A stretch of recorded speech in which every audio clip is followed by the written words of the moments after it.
No, but I have no chance of winning if I stop now. I will take another. No, you have to. No, you still have a chance if I go over. I will. If I go over, yeah. You gotta give Green Gambler. Well, I mean, there's no stakes, luckily. That's why we need this. One. Yeah. Yeah, one. Okay. Okay. No. Alright, so I am 17. I have 16. No, Oh. Wait. I can choose like so I can choose like okay. Yeah, because I can still withdraw more before revealing some more. Yeah, before because I'm the host. I can choose you if I know you are below me, and then if I think he has higher than me, so I can try to withdraw more before like revealing his. Okay. That's how we play it. Maybe we. I did not know. I thought the dealer did not. I think it's different from like place to place. Okay. Oh, is it meeting time? It's meeting time. Meeting time. I mean, workshop time. Oh my god. Coffee is on. Perfect. Okay, we're here. We're good. Let's go. Let's go. Let's go. Let's go. Where? What's up? What's up? What's up? Oh my god. You spend more time preparing Wait. the presentation than I spend. Can you check if my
You want to be in the boss chair or? Boss chair. That's the boss chair. That's the boss chair. You want to be in the boss chair? You even have a cup holder. Yeah, exactly. This is exactly what I wanted to not happen. Oh no. Okay. Then you know exactly what happens when you prepare for this, right?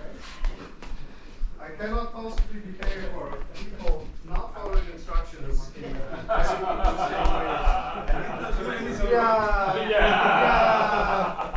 know how they say software engineering. If something doesn't work, that's the fault of an engineer, you know? Yeah. And whenever you design a system, you know how it works. Is there anyone sitting there? No, you can sit next to him. You can sit next to him. What? I will happily forward your comments to GoPro Inc. Stefan, why do you think they asked us to test it? If anything can go wrong, it will. Okay, but now it's recording again. So now we just need to have a look at it. Actually, It's you with those. I just took this one, and then I will put it again. I was looking for it. While cooking it was pretty hot. Oh yeah, I bet. Klaus, you look beautiful. Stop looking in the mirror. Thank you. We all look like psychopaths from some cyberpunk movie. Well, while we're here, everybody can have a good hard look at the clock. Yeah. So we actually know what time it is. We need that, QR time. apparently. Well, it's yes. Who's missing from the workshop? Well, everybody counts. 5, 6, 7, 8, 9, 10 cameras. is enough. I think so. All the people. 1, 2, 3, go 4, for 5, and Lucas. 6, 7, 8, 9. Count yourself, man. Oh, it's Luca, you're missing. And Florian, right? What? Oh, sorry. Florian's there. I didn't see you.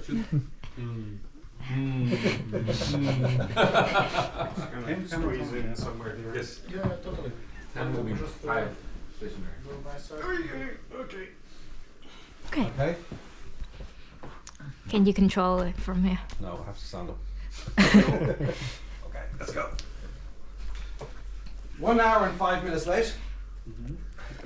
Not bad. It's a success, man.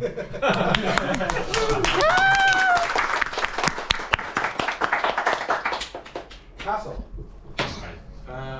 Where does me?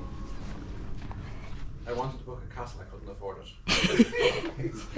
I planned to book a castle, but they became too expensive. So next year, if we get a bigger grant, we can go to a castle.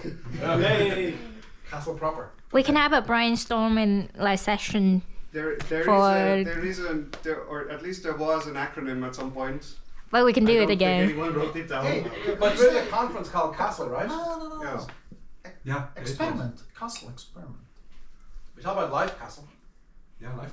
It's well, yeah. Life logging experiment. There has to be, will be at some point an acronym Conference? for this. No, conference. Conference. People will Of do all sorts academic scientists who think Little Experiment. something. Oh Oh no. Oh no, hang on. It's all gone. It's all gone. Apparently, the HDMI cable connection isn't great. Yeah. Okay. Do you need a clicker? I think I may have No, one. I need a table. Okay, No, let's we- just keep we going. can have I a swear, chair. don't do this for very long. Take this one. We can. Is Castle actually registered with the trademark You're office? gonna break No, it's the... not. No, it's not. Kakao. This is Remove what the you. mirror. This is what you get if you use generative Remove the AI. mirror. Thank you. There is a mirror here. No, remove the mirror from the room. This is The mirror. you actually get a lectern. So professional. Okay, look, let's keep going. Welcome to Castle. Live Castle. Why are we here? Leading researchers. That's you. To define the challenge, the next great challenge for working with life and video data.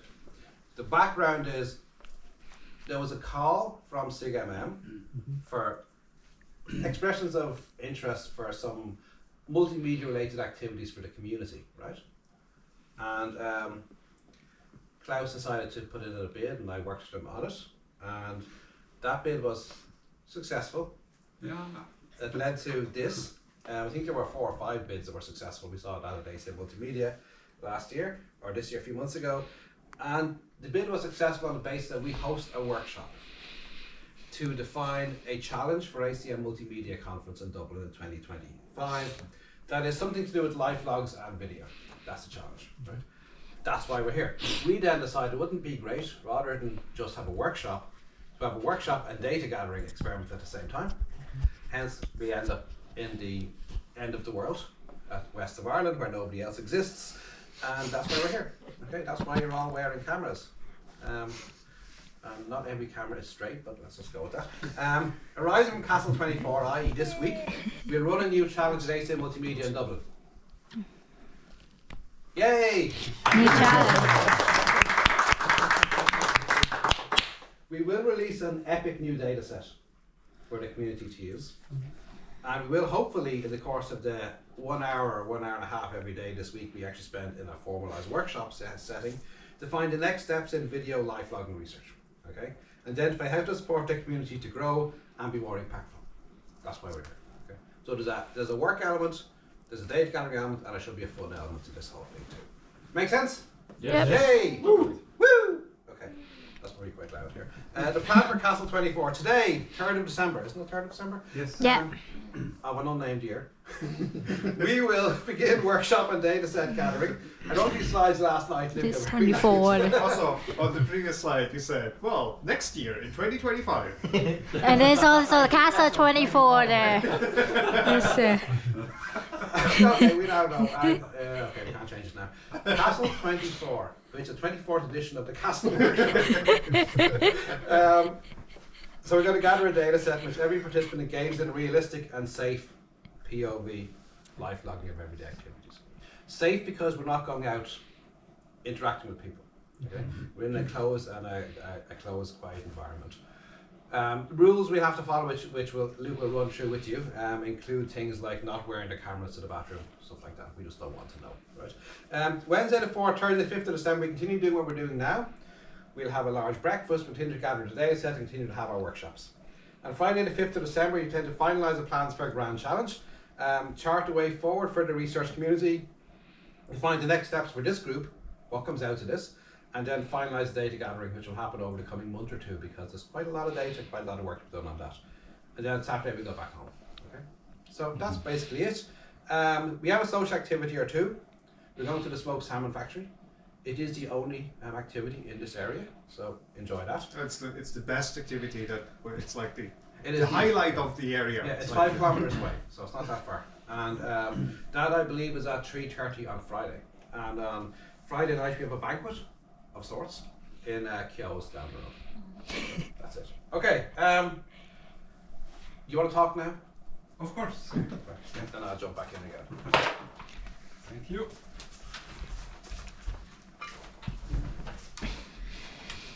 All right. Yes. So hopefully the project. Why are we wearing the same shirt, man? You have to change them. This brand, then soon it becomes the same color. Yeah, I brought my ICMR one because there's more people with cameras. We get confused with the camera. Okay. Yeah. So actually, we think that this data set might be usable for the live log search engine, but also maybe for the video browser showdown. That's why I will give a very short introduction what it actually is. So what is it? It's a live evaluation platform for interactive video search, which really performs large-scale video content retrieval. And we have different types of queries. I will give some examples.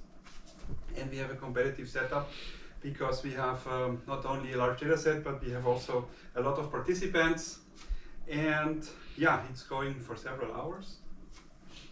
It's also an entertaining event because it's connected to the welcome reception at the MMM conference every year. And so this is how it looks like. It started in 2012 in Klagenfurt, and then we went every year to different places at the MMM conference. And what you can see here on the right, this is the last iteration in 2024. And next year we will continue this in January with 16 teams actually. And here we can also see that a lot of different teams from all around the world have participated in this competition. There are some very strong teams. One of them, of course, is from the University of Basel, one from Charles University in Prague, and another one from Pisa. Yeah, and a few more, of course. There are so many teams that I cannot mention them all.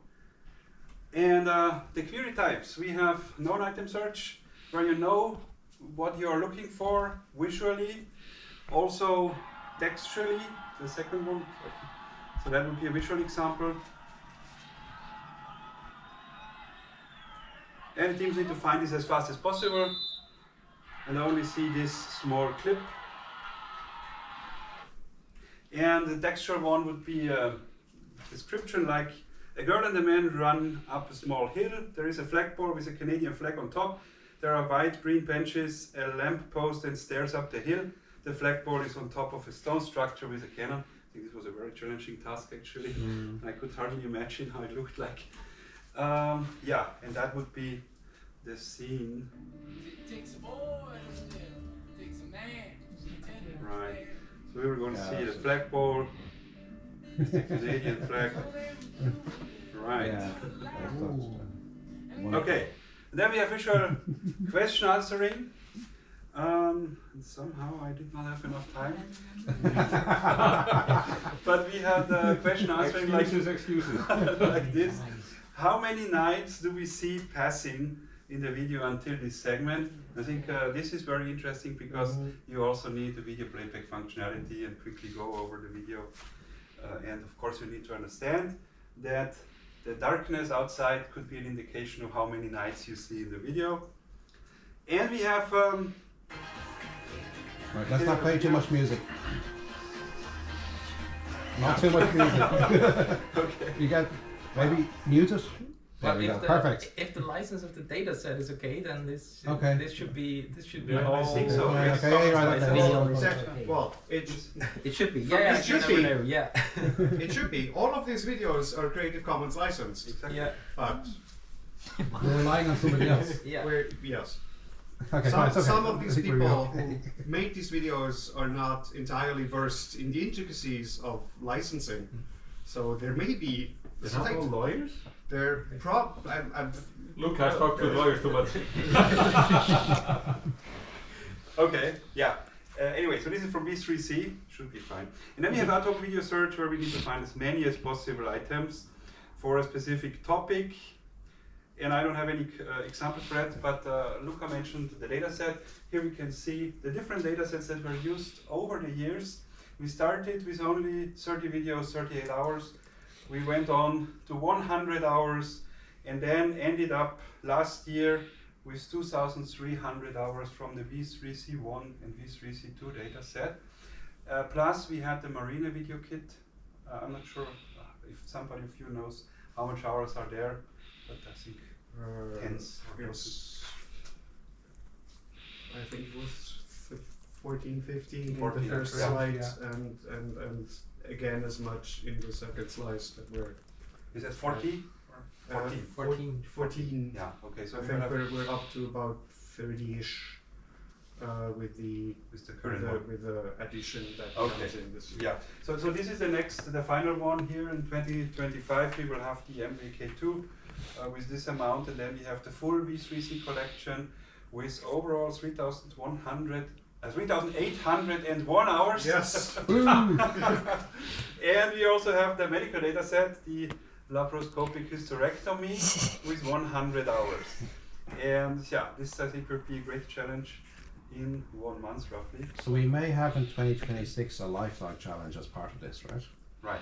Right, exactly. So that could be another part for the VPS where we What? look 1, into these 2, videos. 10, 4, 400 hours. 500, 600 hours, if not that. Right? There was. That, High overlap. 400 hours. No, right? Yeah. not quite as Fixed much. cameras as well, right? Yeah, sure, but it's only about. Well, we'll go into the numbers Yeah, in a bit. Yeah. Okay. So Yeah. that would be a very nice challenge as well. And yeah, I think finally to conclude my part of the presentation, I think what we saw at the VPS is that currently all systems use state-of-the-art technologies like Clip and Blip and so on, but also there is some consistency within teams, that the same team with different users performs similarly, which is good, I think. And the user interface is very important. I think this is also a very unique aspect of the VPS. It's not only, let's say, the system behind, but a lot is by the user interface and how you provide interaction possibilities. Actually nice to have kept the video browser term. Yes, Yeah. exactly. I think it's quite important. Exactly. Right, so that's it. So thank you very much. May I just short advertisement break in this point? If you think VBS is a cool thing to do and you haven't volunteered any judges from your team for 25, Any please let me judging? know. You mean judging? Lynn's going. Yeah, Yeah. Volunteer! yeah, I will be the one Well, here. you but don't I need to be cannot there the actually. Your judge. judges can be remote as well. So, but if you're there, even better. Yeah. You're going too.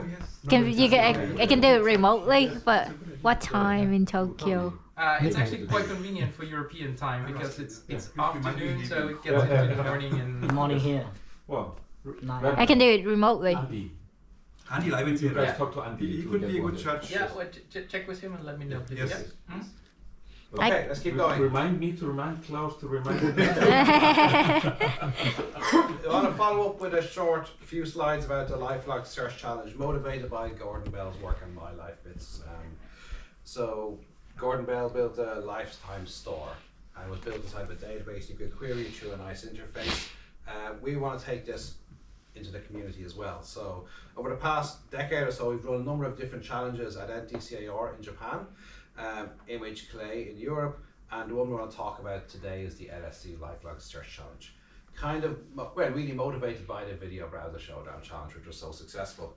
Hence, we're going to talk about that. In terms of growth, we started off with 6 teams in Yokohama in 2018, and most recently we had 21 participants in the most recent LifeLog Search Challenge, which took place just a couple of months ago in Phuket in Thailand. Anchoring everything. So, LifeLog data A set. couple months ago, is stretching into French territory, where you have the husband and the wife and the husband's mistress and It's a happy family. yeah, exactly. 5 months ago now. The data set we have is not quite as large as the 3,801 hour VBS data set. It is an 18-month data set from one person, anonymous person. It contains wearable camera data from fixed image sequence wearable cameras, concept detectors, stuff like that. It contains some real camera phone photographs as well, matched biometrics from monitors, heart rate sensors, etc. and watches. We did a bit of information access, but that's really problematic for privacy concerns. And then activity detection annotations as well. So those data sets become reasonably large. I think we ran to around about 1 million images, give or take, in these kind of data sets. I really can't remember now, 780,000 or something. Yeah. We tend to look for images as answers as answers to queries, and they're the typical units of retrieval. So it's quite challenging, especially because we have to do anonymization. And with video data that's openly available online, you download the videos. With LifeLog data, you have all kinds of challenges related to faces and content on screens and phone content as you're using your phone, because this inevitably gets captured. So we had to come up with a process where LifeLog reviews and cleans their data. They share it with our researchers in the university. The researcher then checks and makes sure that things are okay. And we resize all content to make sure text isn't necessarily legible. We then anonymize anyway the screens and the faces, and then we review it again and release the data sets. It takes quite a long time to do that. But then we, even with that, have strict access controls. If you sign up to use the LifeLog dataset, you sign up to rules that says we can ask you to delete any image and you must do it, or delete the whole dataset. Right? We haven't had to do that, but that's in there. Okay, so type of queries, just as VBS has spoken about, we have known item, ad hoc, and Q&A queries. Known item queries find a particular image of an event, right, or activity that meets an information need. I'll look at an example of that. This was an example from 2 years ago. There was a man in the front row with a yellow hat on. I was on a stage in a room with a lot of people watching. I was on some sort of panel writing notes. I remember the man had a blue sweater on also. It was in France at AC Multimedia 2018. Over the course of 3 minutes, you get more detail given to you. 19. Yes. 19. Was it? Yeah. Oh yeah, sorry. I can't read. But that's an example of the picture that we have here. Look, ad hoc queries. Find all the examples of something important. Like find all the times I was taking medication or vitamins at home. Imagine a scenario where a physician cares about this in an elderly person living alone. You want to quantify this kind of information. Or find examples when I was wearing my yellow Happy Bee t-shirt. And it's a very nice t-shirt actually. Finally, Q&A, most interestingly, this is what the real challenge is right now. Because we can kind of do finding content and even aggregation of finding content. Q&A. I visited a famous Korean temple with friends. Actually, some of them are here. A few years ago, what did I do immediately afterwards? We got a coffee, right? In a tea. It was a tea shop. Yeah. Oh, so you're anonymously in this data set. They give them green tea cheesecake, you know. Oh yeah, it had matcha cheesecake. I remember that. Actually, that is you. Might even be the same height. No. But it's you. I cannot fit into Another example. So much for anonymization, but okay, sure. It's a blurred face. It's only recognizable to people who know him really well. Also, is he wearing his name tag? No, he's not. No, not on this one. No, that's actually the cake. Because this is from Seoul. Okay. Yeah. By the shade, you can even guess who's the second anonymized person. Okay, so we were there. Okay. I was there. Next query. You were there too. Yes. There's at least 3 or 4 of us that were there. Okay, second one. Damn it, my car is a flat tire. What was the name of the car service repair company I used in the summer of 2019? I want to call them again to get my car fixed. This is a real kind of challenge, right? What was the name of the company we went to a number of years ago? And then even more complicated, the one that nobody got right last year. What airline did I fly most often with in 2019? Real complex aggregation queries. But that's what we're pushing for, that's what we're aiming for here. The issue with all of these data sets is that they're image sequence, 2 images a minute. We're trying to push beyond that now. And then, of course, this led to what we think now is a standard lifelong search engine, right? Which really focuses on visual embeddings, multimodal embeddings as a key access mechanism.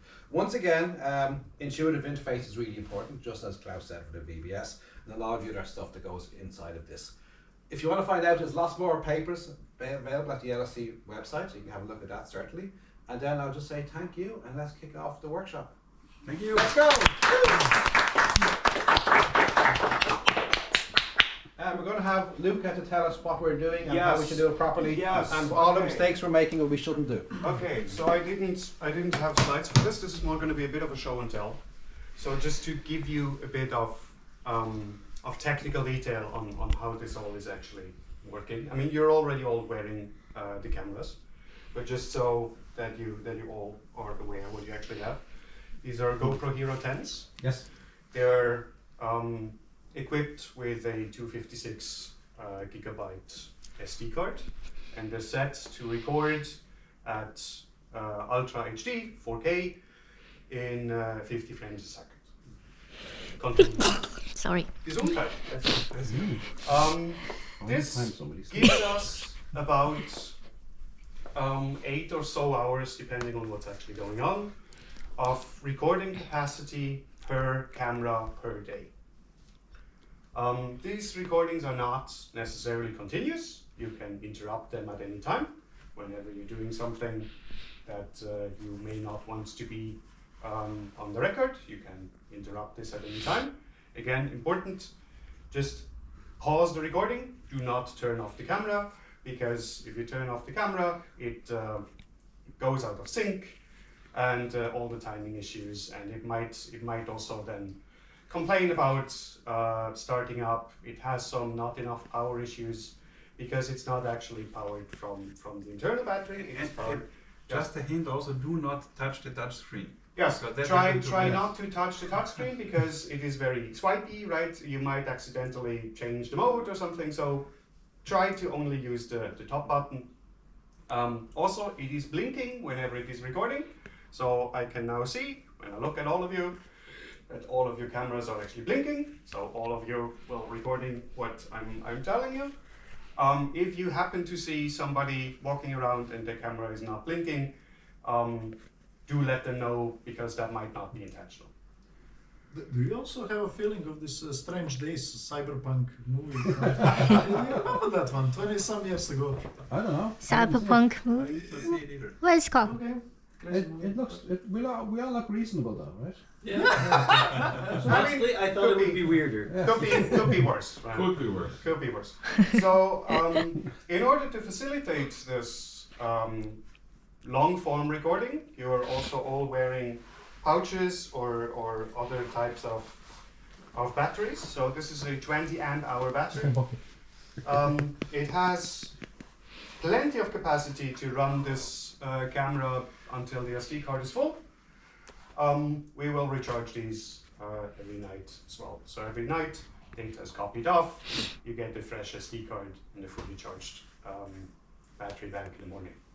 In addition to the cameras you're all wearing, there's some stationary cameras. There's one over there, there's one over there, and there's 2 more in this part of the house, and then 1 additional one in the other room. At least the 4 in here are set to record continuously for the entire day. So they should each record 12, 13 hours, depending on when exactly we stop for the day, to essentially anchor the activities of all the individual things. What we will do afterwards is to ideally frame level align all these videos, so they're perfectly synced in time, or at least as perfect as we can make them. We don't actually know the clock drift of these cameras, so we will have to see what level of precision is actually achievable with this, but this is going to be a post-processing problem. Maybe a good computer vision task actually for later. Yeah, we- there's I there's think gonna that's a time alignment task. there's Yeah, gonna I be like that. some interesting things. So there's gonna be some pre-processing that we're doing that we will have to do. He got an ERC for this line of time, arrow of time type of tasks. Time alignment task is interesting. Yeah, but the time alignment will probably need to happen before we actually release this. Yeah, it will anyway. There's a bunch of things that essentially a series of tasks, right? Yeah, So we will generate the raw data with the sensors and with some more sensors that I'm going into in a minute. And then there's essentially multiple stages, right?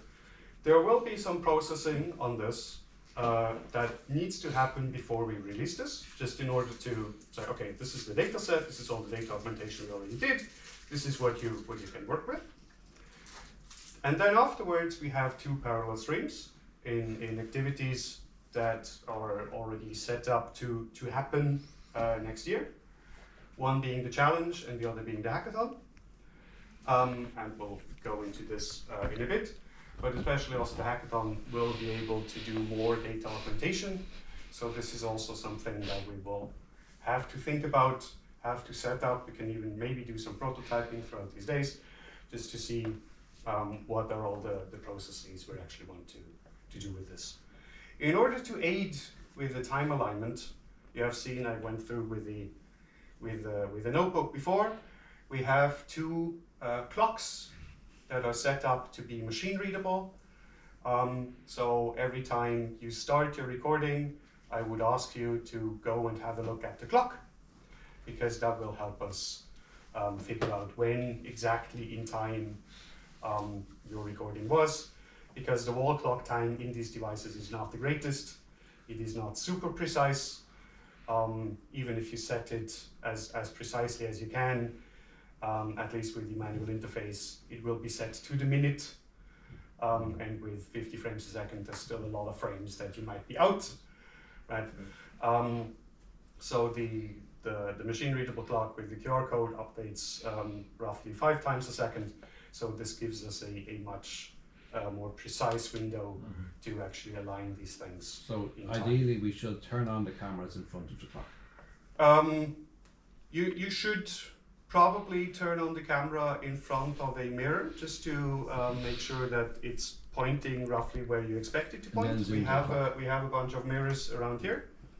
And then once you did that, go and visit the clock soonish, because then we can have an automated process that essentially always at the start of the video starts to look for the clock and then computes back when the start frame of that recording actually happened in time relative to the clock. And all the clocks in this house, the physical real clocks, all show different times. Yeah, so don't try to correct 2 of them. So there's 2 that should at least Don't yeah, rely so on the same do not rely on any other clock. So the QR code clock is what we consider I truth. considered winding up that one, but it's too complicated. This one is right exactly 2 times a day. There's some clocks. This here one that is are- reasonable.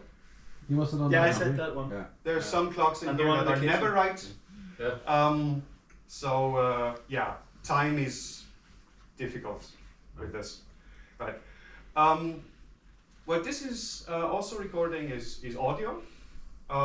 So everything that is said here, everything that anyone can hear will be in the recording, And that which means also sets apart this data set from some of the others out there. even if all the cameras are turned off, there's still the fixed cameras in the rooms, right? So pretty much anywhere you go to, with the exception of upstairs, we assume, will have. well, actually, in Audio rooms camera. also downstairs. No, in your room there's a camera.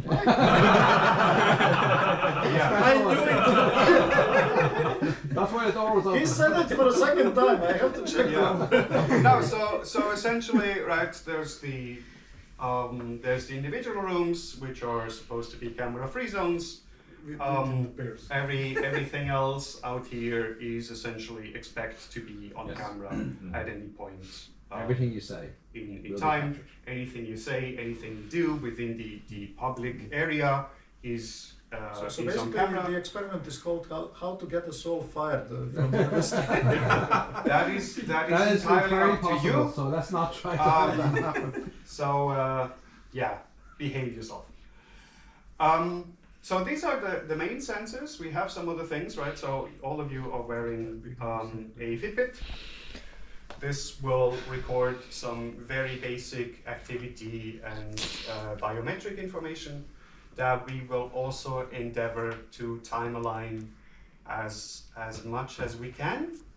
I'm not entirely sure what frequency and what precision we will be able to get out of these things ultimately, but this is certainly some post-processing that we'll be doing. On top of that, there will be some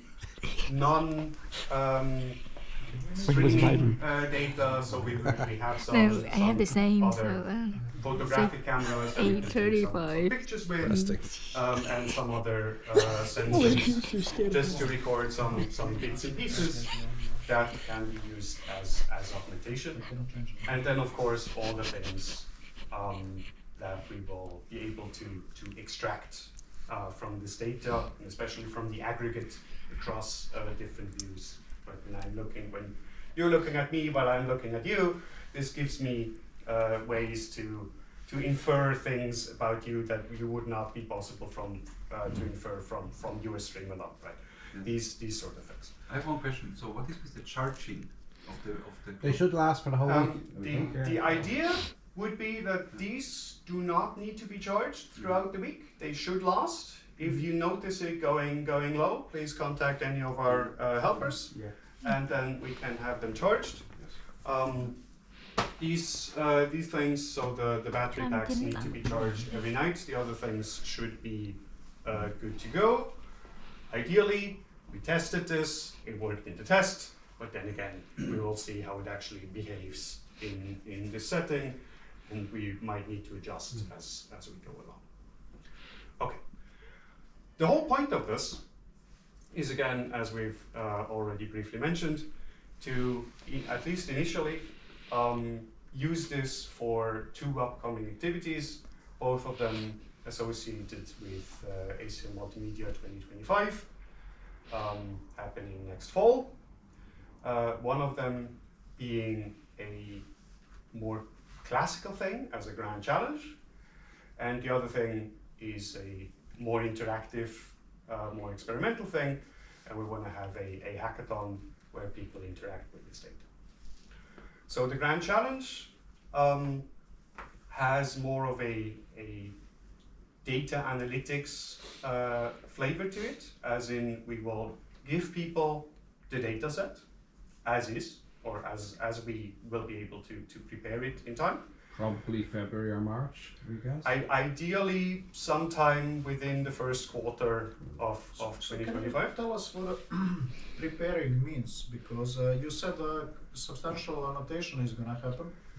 Yes. Yeah. So this is some of the details are also to be discussed here. What is happening, or what definitely will need to happen, is the precise time alignment of all the streams. They will be encoded in a common structure, in a common format. So you will probably have videos that are all structured in a way that, for example, all the individual video chunks are exactly 1 hour long. Mm-hmm. They always start on the hour. In case there's no recording, there's some insert that says this was camera number 5, this was the time, but there's no video data available for that segment, something like this. And they're all time aligned, so you have camera 1, hour 1, day 1, and so on and so forth, just in a collection of video files. The exact format to be determined, but something like this. So all of them are aligned. Then we're going to have to do some data augmentation, things that we already know that we would want anyway. So essentially run this through a state-of-the-art auto transcription system, and then afterwards have people look at the transcript and fix some things that the system might have gotten wrong, just to have a ground truth that is of reasonably high quality, especially since this might also be slightly multilingual. Right? I mean, we will have the workshop activities in English, where we have people from all over. Some of them speak different languages. So we might even have some conversations in different languages in the data set, which is also interesting for the whole thing, right? But just to make sure that all this annotation stuff is proper. What these things are also recording are streams of metadata. So these cameras have a 6 degrees of freedom IMU. So they will record at about 200 Hertz, which direction down is, how these things would accelerate all the time, what direction it was looking in. It has a magnetometer, it has GPS. So whenever it takes some measurements, it knows where it was in space. So this can also be used to reconstruct some trajectories or to do some other interesting things. We will try to preserve this data as much as possible throughout all the processing steps, which is going to be a bit tedious, but we will figure out how to do this properly, and probably also export it in some slightly more readable format, because the one GoPro uses is a bit of a pain. It is quite efficient in encoding, but not the most user-friendly thing in the world. So we might just dump this into something that is more easy to read and make this more accessible to people, specifically because we will have some time-aligned streams from these things as well. So we might as well have some other format to just put all of these channels in. Right, so this is, and anything else we can come up with. And what are these recording? They are recording Heart rate. your heart rate. They are recording your blood oxygenation, I think. Some basic activities as well. And they're recording some step county things at the very least. It's like an additional data set, right? I'm not I don't think it's doing sleep properly because sure it if told me they I didn't do sleep. temperature. I have no sleep data Well, they either. record a bunch of things. It's not yet entirely clear what we can actually get out of these in what format. But at least heart rate and some activity streams and possibly blood oxygenation over time should be possible. Again, they are very coarse, right? This is also something that we might want to think about for any future activities. This is a latter activity in the workshop. We come up with Can I add to that? It may be possible. Be careful what you do and what you say, right? As Stefan said, it may be possible for us to take something out, but let's say we have to take out what happened right now because Colin said something crazy to get himself fired, right? We'd have to take the data out of all cameras at that point in time. So it's a big deal to do that. Right? So we try to avoid that as much as possible. Yeah, in that sense also you may want to leave your smartphones in your rooms. Recommended. Because if you happen to get an email that has sensitive information in the subject line and you look at your phone and this stuff that is, oh, this cannot be released because it might violate the privacy of some external people, that would then need to be taken out. Yeah. So this is definitely and there are 4K cameras all around you. They're quite detailed in what they capture. Yeah. So assume any text you're looking at can be read. Yeah. So any text that you realize cannot be shared with the outside world, we need to make a note of this, and this is part of the processing that we will need to do before this goes out. That we need to cut this out. And you don't want to go back yourself and think, oh, didn't I say something on the first morning, and then try to find it. Right? We try to avoid this as much as possible. It's a lot more work to take something out than not put it in the first place. In short, university became boring. It stimulates boring behavior. We just have to be super careful because what happens when a data set is released is that it just goes out there, right? It exists forever. It used to sound like American Nightmare, you know, like now we are living in American Nightmare. No, I mean, the whole point of this is to actually release the data with as few access restrictions as we can make it, to make it as useful as possible to as many people as possible. Mm-hmm. So ideally, we would want to publicly release this thing under a Creative Commons, ideally CC BY license, and then just say, look, here's the thing, have at it. Right? and then people can use it for whatever. Unless Google wants it, they have to pay. That's the sponsor upcoming activity. We will At least for young people for the conference. we'll see about the exact details of the release of this thing. Right? So okay, but this is a plan, right? There's some things that we will do to it before we release it, and then there are some things that we will facilitate for other people to do to it, and to ideally also augment it for future usage after its release. That's part of the hackathon. The other thing is part of the challenge, where we give them the dataset in whatever form it will be, and we give them a bunch of tasks that we know how to evaluate the correctness of. It's probably going to involve some sort of retrieval queries, similar to what we've seen with VBS and LSC, something like that, but not in an interactive fashion, because these grand challenges are, you get the task, you work on the task, you submit the results, we will evaluate the results, and we tell you how well you did. So it will certainly involve something along these lines. It might also involve some more complex analysis tasks that are a longer form aggregation across this sort of stuff. How many cups of coffee were drunk? A lot. A lot. Yeah. That kind of thing, right? That kind of way of thinking, right? Yeah. And then we will just need to figure out how exactly we want to phrase this, how we could possibly evaluate this, and under what procedures we expect this to happen.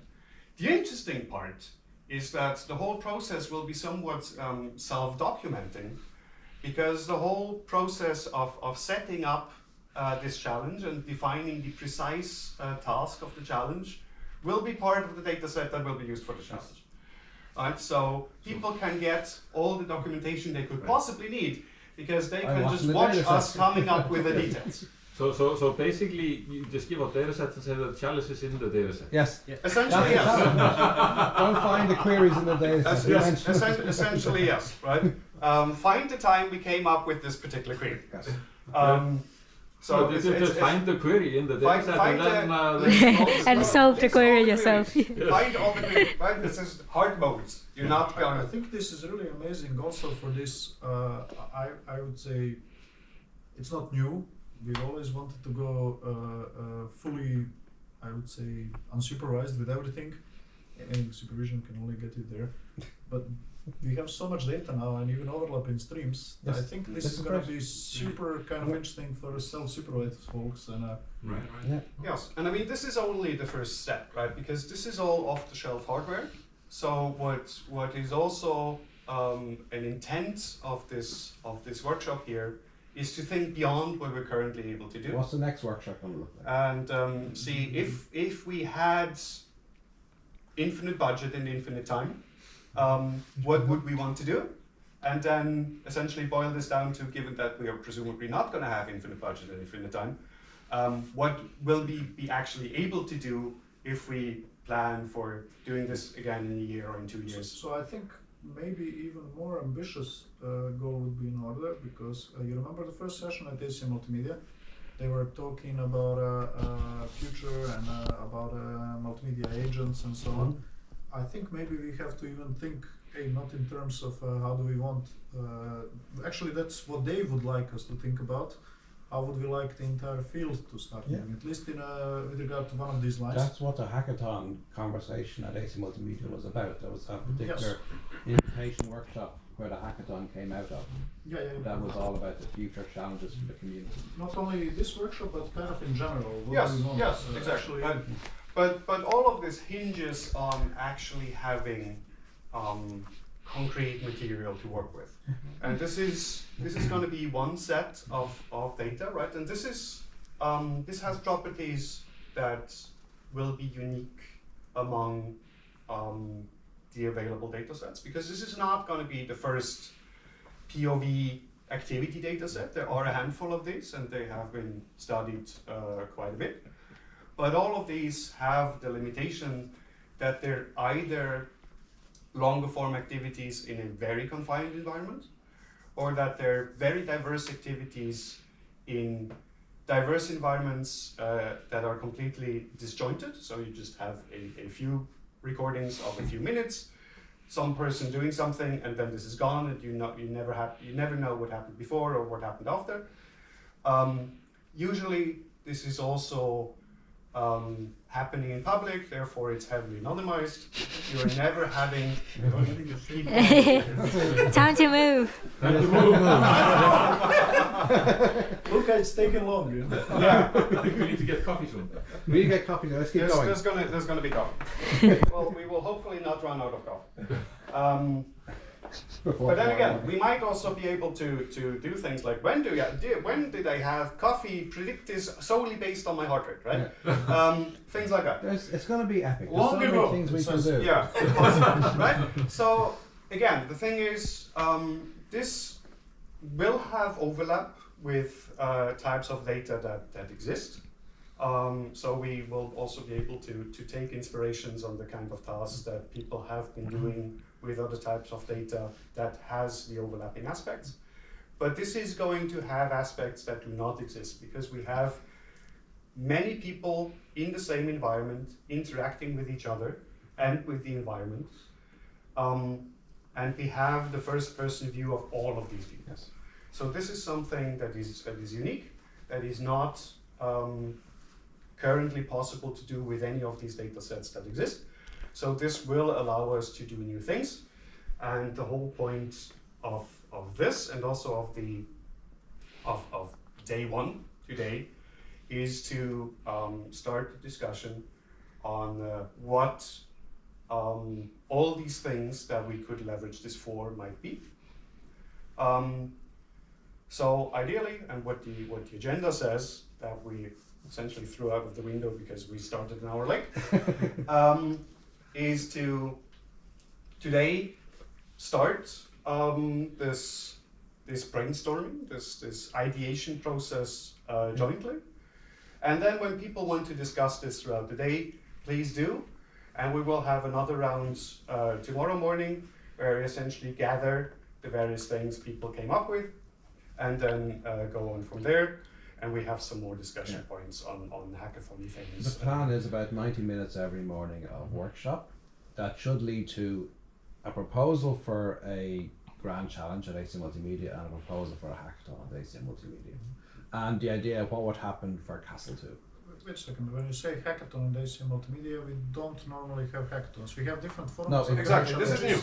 It came out of the ACM Next Steps Multimedia workshop that we had. And hackathon, would people start working on it before? Because some grand challenges have that form. This is independent. Like social media. Two independent activities. So the format of the grand challenge is going to be the same as any grand challenge. It has a long term schedule. We will release the dataset as soon as we are able. We will release the tasks as soon as we're able. People can sign up, people can download all the data they need, they can work on it, they will submit their results, we will evaluate those submissions, we will tell them how well they did, they will submit their papers about... It would be really good to have a paper also ready before that. Yes, there will need to be a dataset paper. Oh, but how are we going to manage it before February, March? Well, the dataset paper will need to go out as a preprint, and the final version of the dataset paper will then goes out with potentially in a dataset track of AC Multimedia 26 yes, or something. because we are also planning to have a dataset track newly created for 25. So it might go in there. It might go into the grand challenge track. Details to be determined. But the preprint will definitely need to go out together with a data set. Yeah, which describes. And also the challenge description independently of that, so people know what to do. So for the data set track, we're going to have to think really hard because Siga really made it a little bit... data set track is, I think, tied with social good in whatever way. So we kind of really want to discard random stuff. It has to be multimedia related data sets that are released for general purpose usage, right? Yeah, so we have to be really careful because there are going to be lots of dataset papers, otherwise. Yeah, but I mean independent prompt. Right? Yeah. Independent of that is the hackathon. The current idea of the hackathon, and all of the details are to be determined, is that given that we're anyway having this longer schedule of the almost 2 weeks of multimedia gatherings around ACM Multimedia, is that the weekend before, in parallel to Medieval, there will be 2 days of hackathon if we can pull this off. And then the idea would be that after these 2 days, there will be a hackathon results session at the main conference. So people have the chance to work on this. They get the data beforehand, because we will have to release the data beforehand anyway. They can work on some things. We can probably have a call for project proposals or something. It's, again, details to be determined. People can work on this for 2 days and then present their results. Ideally with the goal that any data augmentation that comes out of this is then also published as a companion data set to the main thing, to be used for any future activities. So one thing that is also good to keep in mind, this is going to be a very broad data set, like with lots of streams, meaning just single camera recording can be data set by itself. So there may be kind of danger that many spin-offs are going to appear, like and then but this becomes really kind of hard to track. But this is exactly why we also need to set this up in a way to say, okay, these are all the somebody takes just small. These are all the augmented. But I mean, there's a genealogy of data sets, right? Whenever somebody releases a big thing, then you usually find people who build on this and say, oh, I just have this curated subset that is also precisely annotated. Right. That doesn't introduce any new data, it just introduces new annotations, and it has some quality criteria and things like that. I meant we have to make sure that it's properly credited, like because this yes, is but I mean this is the usual. This is exactly. We will need to have all of this traceable. All of this is supposed to be archival, and the license have this is going to require people to reference the source. So all of this all of this builds and essentially just grows into a resource that is as useful as possible to as large a chunk of the community as we can make, right? Because it has video, it has audio, it has sensor streams, it has interaction, so it might even be useful for people outside of the core multimedia community. You've seen Keynote in Iceland, like your colleague with the agents. Teaching actually agents, and he was actually making a point that we don't do it right. Basically. Yeah, so I mean, you can do human-machine interaction studies with this. You can even do communication studies with this, in case communication scientists find something useful in here. Right? I have no idea. But this is essentially exactly right. Emergent problem solving, because nobody is a trained chef, right? So we figure out things in a new kitchen. Things like that, right? So there's interesting challenges in this. So again, we will try to make it as useful as we can. There's also some technical challenges that we will have to overcome, because this thing is going to be big, right? So this is also something that we will talk about. I hope to be able to briefly talk about some statistics tomorrow after the collection of day 1. Right. So we, after everything here is exhausted, whenever you're done recording, the thing will beep. It will tell you, I'm done, I'm full. You will not run out of battery, you will run out of storage capacity. Right. At some point in the day, hopefully reasonably late in the afternoon, you will run out of storage capacity. What you should do then is hand off the SD card to one of the helpers. They will start copying off the data and prepare this for the next day. Also, data copying is going to take a bit, right? Because we're talking about terabytes of data produced every day. And the SD card interface is not equipped for transferring terabytes of data, right? So it's going to take a while. So the sooner you can give it to them, the sooner they can start copying this off. And we can make sure that this is actually done. And ideally, we will have the data of the previous day available sometime in the first half of the next day and on some portable disks.